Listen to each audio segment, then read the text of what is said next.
Kisah Tuan Muda Direktur Perusahaan. Episode 58-59.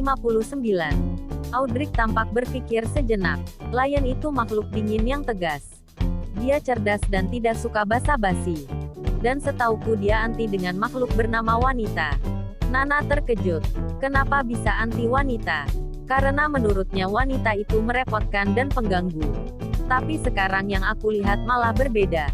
Kamu wanita pertama yang diperkenalkan Lion padaku. Dan aku lihat juga kalau kamu mampu menjungkir balikkan dunianya. Ucap Audrey. Aku? Bagaimana bisa? Aku bukan siapa-siapanya. Nana menunjuk dirinya sendiri dan tidak percaya dengan apa yang dikatakan Audrey. Audrey mengerutkan keningnya kebingungan. Meski begitu dia memutuskan untuk tidak menyinggung apa yang dikatakan Lion padanya. Iya kamu. Sebenarnya Lion adalah lelaki yang baik. Dia setia kawan dan tidak suka berbohong. Ketika dia mencintai sesuatu maka dia akan menjaganya dengan hidupnya. Tetapi sifat itu tertutupi oleh egonya yang tinggi. Sehingga hanya orang-orang tertentu yang bisa melihatnya. Jelas Audrey yang merasa mengenal Lion cukup baik. Nana mulai penasaran mengenai siapa Lion sebenarnya. Dalam hatinya timbul rasa ingin mengenal Lion lebih dalam. Hehe, iya. Nana mendadak kehilangan kata-kata. Bukan karena dia tidak percaya Audrey. Namun Lion yang Nana kenal berbeda dari apa yang Audrey katakan. Setelah obrolan dengan Audrey, pandangan Nana tentang Lion mulai sedikit berubah. Dia memutuskan untuk lebih lembut lagi dengan Lion. Karena dia mulai mengerti bagaimana harus menyikapi watak dan sikap Lion. Sesaat kemudian Lion datang menenteng makanan. Sepertinya kalian sedang membicarakan hal serius. Mendengar suara itu, Nana dan Audrey langsung menengok ke arah sumber suara. Lion. Nana merasa malu jika Lion tahu kalau tadi dia habis menanyakan tentang Lion pada Audrey. Kenapa lama sekali? Apakah kamu membeli makanan di Hong Kong? Tidakkah kamu tahu kalau seseorang terus saja gelisah selagi kamu tidak di sini? Audrey mencoba menggoda Nana. Lion hanya tersenyum mendengar candaan Audrey. Setelah itu dia berjalan menuju Nana yang masih menunduk akibat candaan Audrey. Makanlah. Suara Lion membuat Nana kembali mendongak. Tanpa banyak kata, Nana langsung membuka kotak makanannya. Setelah itu menyantap makanannya dengan lahap. Lion merasa lega melihat nafsu makan Nana kembali. Keesokan paginya Nana melihat Lion duduk di sofa sambil memeriksa email di handphonenya. Lion. Mendengar suara Nana memanggil namanya. Lion langsung menoleh. Kamu butuh sesuatu. Nana nampak ragu-ragu sambil melihat tab yang di atas meja. Apakah aku boleh meminjam tabmu? Aku ingin VC sama kakakku di Indonesia. Secara kan kamu tahu kalau handphoneku ketinggalan di mobilmu. Tanpa pikir panjang Lion langsung mengambil tab yang di meja dan menyerahkannya pada Nana. Terima kasih Lion. Ucap Nana sambil meraih tab dari tangan Lion. Bagaimana perasaanmu sekarang? Tanya Lion. Sudah lebih baik. Terima kasih sudah merawatku. Oh ya, apa kamu sudah sarapan? Tanya Nana.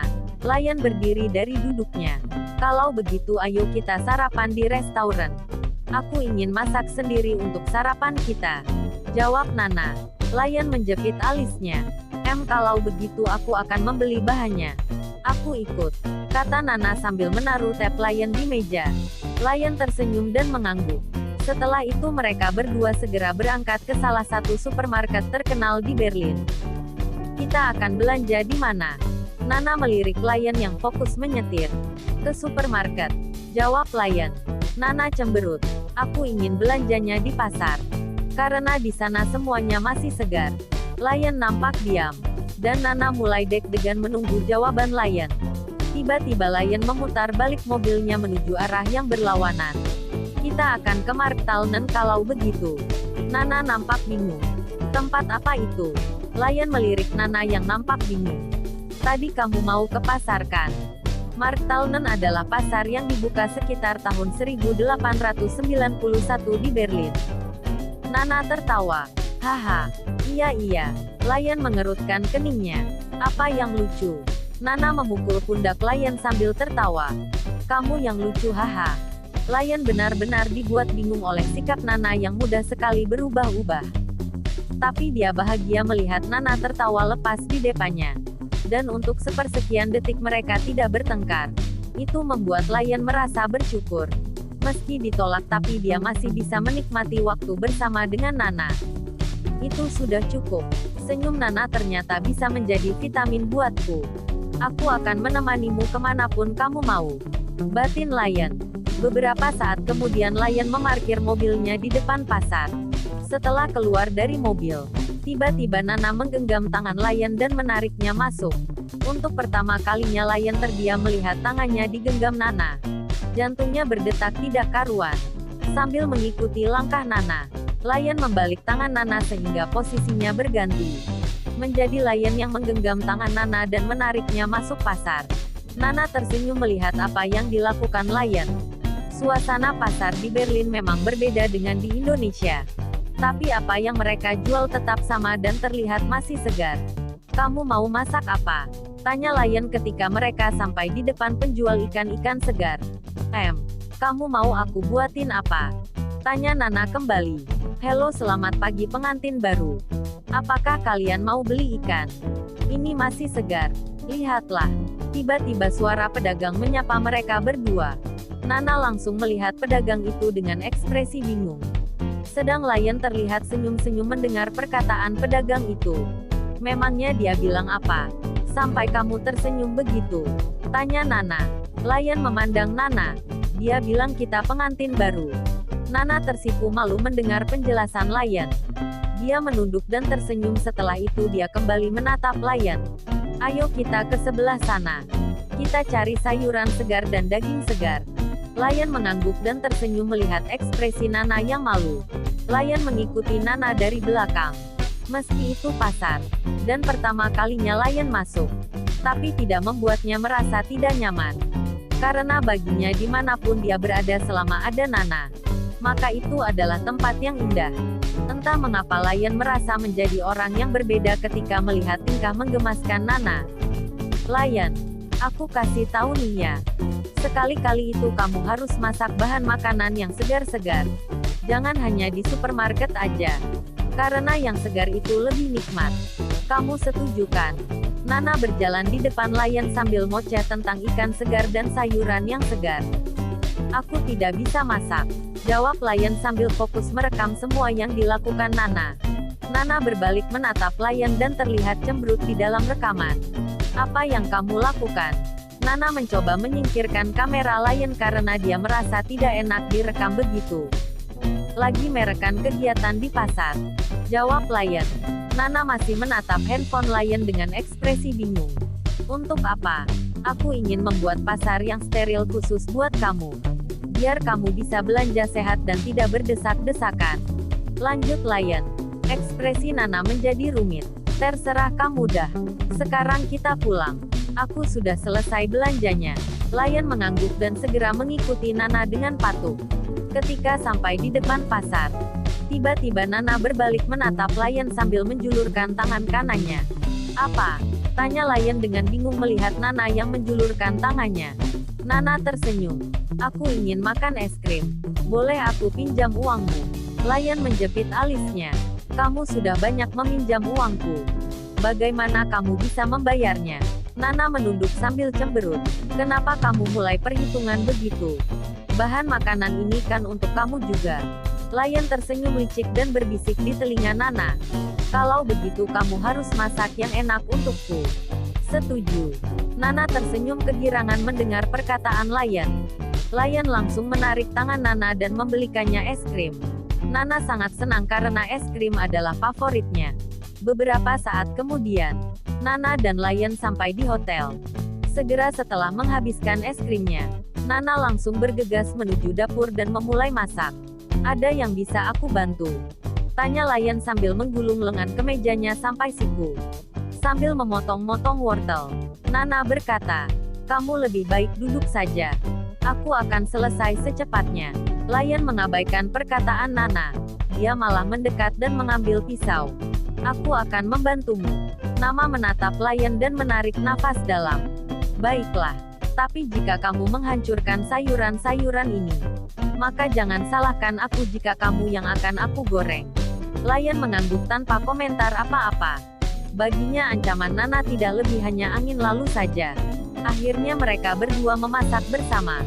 Beberapa kali juga Nana harus mengomeli Layan yang tidak bisa memotong sayuran dengan benar. "Leon, apa kamu mau memberi makan kelinci?" tanya Nana dengan kesal. Layan menatap Nana dengan bingung. "Apakah aku salah lagi?" Nana menarik nafas dan tanpa sengaja dia memegang tangan Layan dan mengajarinya memotong wortel dengan benar. Potongnya itu harus kecil-kecil biar bentuknya indah dan cepat matang. Merasa Layan tidak mendengarkannya. Ekspresi Nana menjadi kesal. Dia mendongak menatap Layan, seketika itu jantungnya berdetak kencang melihat tatapan lembut Layan. Dengan senyum simpul yang menggoda. Ternyata sejak tadi Layan diam karena sibuk memperhatikan Nana. Melihat Nana tertegun dengan senyum licik, Layan mencuri ciuman di bibir Nana. Setelah itu dia memalingkan wajahnya seolah tidak terjadi apa-apa. "Apakah ikannya sudah boleh digoreng?" tanya Layan mencoba mengalihkan pembicaraan. Nana masih tertegun. Mendengar suara Layan dia mengedip-ngedipkan matanya dan mencoba menyadarkan dirinya. "Apakah tadi Layan menciumku?" batin Nana. Setelah sadar, Nana menatap Layan dengan ekspresi gelap. Langsung saja dia mencubit pinggang Layan tanpa ampun. "Au, Nana, apa kamu sedang berusaha menggodaku?" tanya Layan sambil meringis memegang pinggangnya yang sudah kena cubitan Nana. "Rasain tuh cubitan maut, dasar otak mesum. Beraninya kamu mencuri ciumanku ketika aku lengah," kata Nana dengan kesal. Layan tersenyum licik. Dia membalas tatapan Nana dengan tatapan lembut. Nana mulai berpikir buruk melihat tatapan Layan. Bebek gila ini mau apa? Kenapa dia semakin dekat? Layan tersenyum melihat raut wajah Nana yang ketakutan. Dengan cepat dia menarik pinggang Nana dan menempelkan tubuhnya dengan tubuh Nana. Merasa terancam, Nana berusaha mendorong Layan. "Lepasin aku Layan. Tolong jangan macam-macam." Layan mendekatkan wajahnya di wajah Nana kemudian berbisik di telinganya. "Tenang saja, aku tidak akan melakukan macam-macam. Tapi cukup satu macam aja." Nana merasa panas dingin mendengar bisikan Layan. "Apa itu?" "Ah, ikannya gosong Layan," kata Nana sambil menengok ke arah penggorengan yang berasap. Layan melirik asal asap itu dan segera melepaskan Nana. "Ini gara-gara kamu. Kita tidak bisa makan ikan," lanjut Nana dengan kesal. "Kan masih ada nasi goreng yang sudah kamu buat tadi," kata Layan mencoba menenangkan Nana. "Tapi aku ingin makan nasi goreng dengan ikan," ucap Nana dengan cemberut. Sebenarnya tadi Layan hanya ingin ngerjain Nana dan tidak berniat mengganggunya untuk memasak. Apalagi sampai ikannya gosong begitu. "Iya maaf. Lain kali kita makan ikan lagi." "Ya udah ayo kita makan yang sudah ada aja." Dengan terpaksa Nana mengangguk, dan membawa dua nasi goreng yang sudah dia siapkan ke meja makan. Bersambung.